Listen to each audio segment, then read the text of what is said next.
পূৰ্বৰ পৰা জাতীয়তাবাদী যুৱ ছাত্ৰ পৰিষদ আৰু বিভিন্ন দল সংগঠনে আমি দাবী উত্থাপন কৰি আহিছিলোঁ আৰু বাৰ বাৰ আমি প্ৰতিবাদ কৰিছোঁ। আমি ৰহা টোল গেটতো প্ৰতিবাদ কৰিছোঁ যে অসমত যিকেইখন টোল গেট স্থাপন হৈ আছে সেইকেইখনত অবৈধ হিচাপে কেইখনমান টোল গেট আছে। এখনৰ পৰা আন এখনৰ দূৰত্ব কমচে কম 60 কিলোমিটাৰ হ'ব লাগে।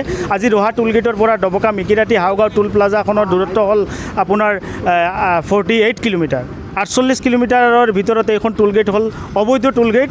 আৰু এই সাংসদ দিলীপ শইকীয়াৰ যোনখন আজি তেখেতে স্মাৰক পত্ৰ প্ৰদান কৰিছে, চিঠি লিখিছে, এইখনত তেখেতে নিজেই লিখিছে যে এখন টোল গেটৰ পৰা আন এখনৰ দূৰত্ব অসমত যোনকেইখন টোল গেট আছে 50 কিলোমিটাৰ। তেখেতে দাবী জনাইছে যে এখন টোল গেটৰ পৰা আন এখন টোল গেটৰ দূৰত্ব 100 কিলোমিটাৰ হ'ব লাগে। আমি যুৱ ছাত্ৰ পৰিষদ আৰু বিভিন্ন দল সংগঠনৰ হৈ আমি অসমৰ ৰাইজৰ হৈ আমি তেখেতৰ এই স্মাৰক পত্ৰখনক দিয়াৰ বাবে আমি তেখেতক ধন্যবাদ জনাইছোঁ। আৰু আমাৰো দাবী হ'ল এখন টোল গেটৰ পৰা আন এখন টোল গেটৰ দূৰত্ব 100 কিলোমিটাৰ হ'ব লাগে। আৰু নহ'লে আমাৰ আন্দোলন আৰু কাৰ্যসূচী আমি আগতো কৰিছোঁ, এতিয়াও কৰি আছোঁ আৰু অনাগত দিনত আমি অসমৰ ৰাইজৰ স্বাৰ্থৰ কাৰণে আমি মাত মাতি যাম।